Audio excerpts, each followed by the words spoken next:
রাতের গভীর হঠাৎ করে কানের মধ্যে আওয়াজ আসতেছে, মসজিদ থেকে কে যেন কান্না করতেছে।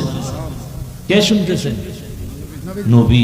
নবী বলেন, আমার ঘুম ভেঙে গেল, আমার হুজুরার পাশেই তো মসজিদ। আমি সজাগ হইয়া বের হইলাম, বের হইয়া দেখি মসজিদের মধ্যে দাঁড়ায় দাঁড়ায় একজনে কাঁদে নামাজের হালাতে। কিছুক্ষণ অপেক্ষা করে দেখি কে কান্না করে।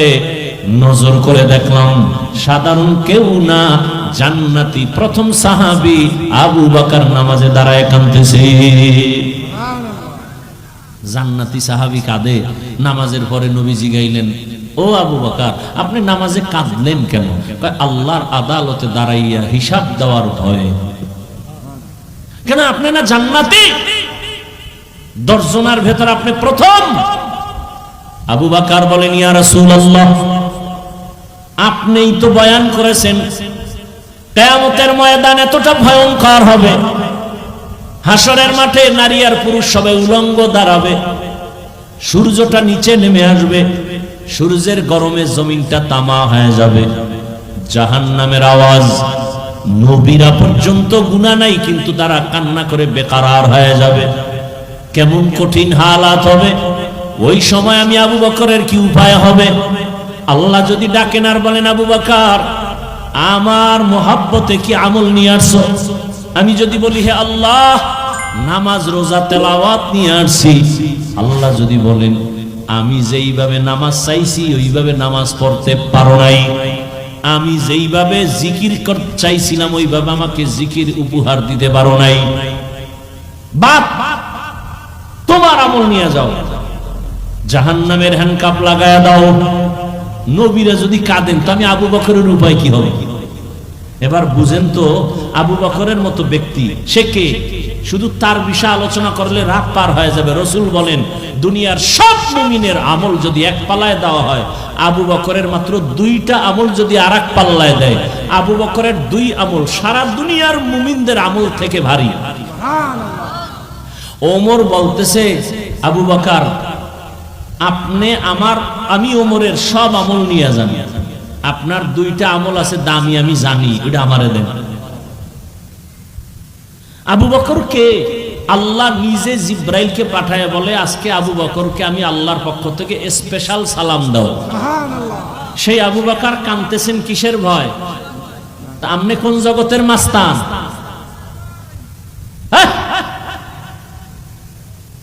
আপনি যে বলেন নামাজ না পড়লেও আমার ঈমান ঠিক আছে, আপনি কে?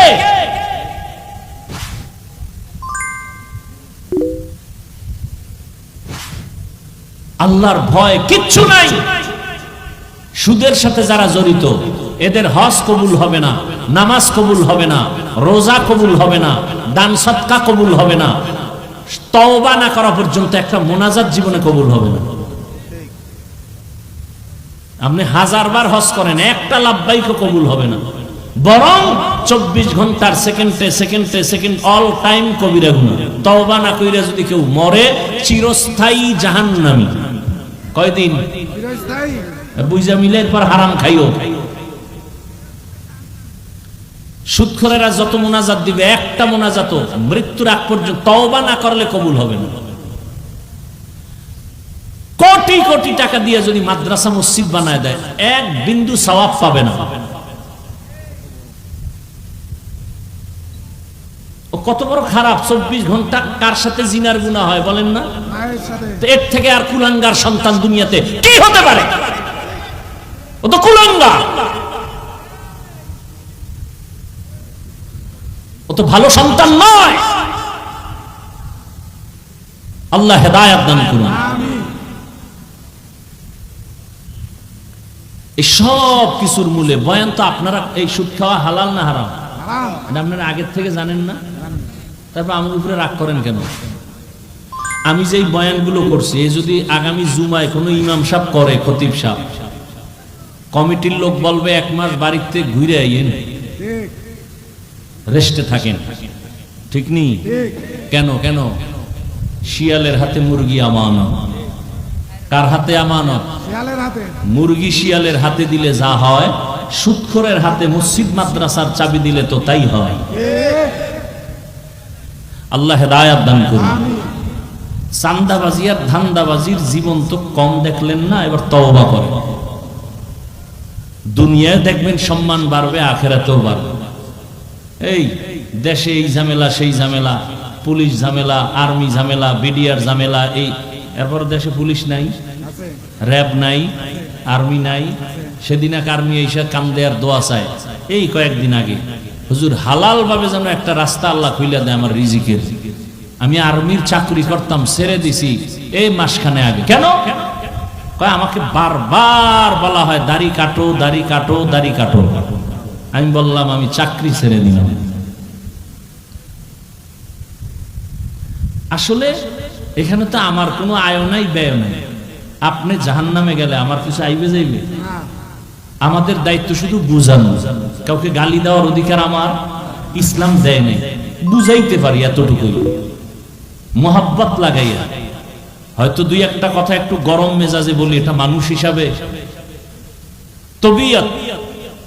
আমরা তো আর রসুল না, সাহাবী না, আনোয়ার শাহ কাশ্মীরি না। তারপরও চেষ্টা করি, এরপরও ভুলে দুই একটা কথা গরম বলে আবার ক্ষমা চাই। কেন? দিল ভরা দরদ, রসুলের আদর্শওয়ালা হয়ে যায়। আমি তো বলি নাই আমার মতো পাঁচকল্লি লাগান, বলছি। আমি একটা দল করি, সবাই আমার দলে আসেন, বলছি। আমি কওমি মাদ্রাসায় পড়ি, আপনারাও কওমিতে যান, বলছি। স্কুল কলেজ সাইরা দেন, বলছি। তাবলিগে যান, বলছি। আমার দরকার নাই তো, আমি চাই না তো এগুলো। আমি চাই আপনি স্কুলে পড়েন, পড়েন, কলেজে পড়েন, পড়েন, ডাক্তার হবেন, আলহামদুলিল্লাহ, তবে বেয়াদব হইেন। আপনি ইঞ্জিনিয়ার হন, প্রফেসর হন, এমপি হন, মন্ত্রী হন, বেয়াদব হইেন না। বেয়াদব মার্কা ডাক্তার হলে তাসলিমা নাসরিনের মতো জুতা খাইয়া দেশ থেকে পালাতে হবে। এই বাংলাদেশটার কিছু নাগরিক আছে টাকার মাস্তানি করে, কিন্তু দেশটাকে চিনে না। দেশকে মনে করে যা করবো তাই। সোনার বাংলাদেশ এমন দেশ, এখানে ইসলামের বিরুদ্ধে যে বলবে ওর পতন হবে মরার আগে। এ দেশটাই দেশ। এখানে যত মাস্তান থাক, কারো মাস্তানি চলবে না। বারবার বারবার দেখার পরও লজ্জা হয় না। এত ভিড়া খাওয়ার পরে, আন্দোলনের পরে একটা লাইনে দেশ চলে, এরপরও কিছু কুলাঙ্গা নারী লইয়া রাস্তায় নামছে। মানে জুতার বাড়ি খাইছে, লজ্জা হয় না? তো ওই আমার আম্মায় কয়, যারে কথায় ধরে না ওরে জারুর বাড়িতেও ধরে না। আবার মাইর খাওয়ার জন্য রেডি হইতেছে। ও চিনে না বাংলাদেশের মানুষ কেমন। দাড়ি নাই, টুপি নাই, কিন্তু ইসলামের বিরুদ্ধে কথা সহ্য করে না। এই দেশ বাংলাদেশ। ওই গ্রামে কয় না সুখে থাকলে ভূতে কি লইতেছে এক দলের, আবার মাইর খাওয়ার জোগাড় হইতেছে। আল্লাহ হেদায়াত দান করুন। আল্লাহ। তাহলে আপনি স্কুলে পড়েন, কলেজে পড়েন, চাকরি করেন, ব্যবসা করেন, সব করেন। আমি শুরু থেকেই কিন্তু এই বয়ান করে আসতেছি, ইবাদত, আল্লাহকে সন্তুষ্টি করে রসুলের আদর্শ মতো চলেন। আপনি যা করবেন সব ইবাদত। চাকরি করেন ইবাদত, ব্যবসা করেন ইবাদত, হতে হবে রসুলের আদর্শ অনুযায়ী। তাহলে রসুলের আদর্শ মতো চাকরি করে এরকম কোন নাই জেনারেল লাইনে? আপনি কেন পারবেন না? বহু ব্যবসায়ী আছে না নবীর তরিকায় ব্যবসা করে? দোকানের সাইনবোর্ডে লেখা আছে বিক্রি করা মাল ফেরত নেওয়া হয়, রসুলের আদর্শ। আর যারা রসুলের আদর্শ মানে না, এরা লিখবে বিক্রি করা মাল ফেরত নেওয়া হয়, এরা রসুল মানে না। এক উদ্দেশ্য খারাপ, 2 নাম্বার মালের 1 নাম্বার কয়ে বেচবে।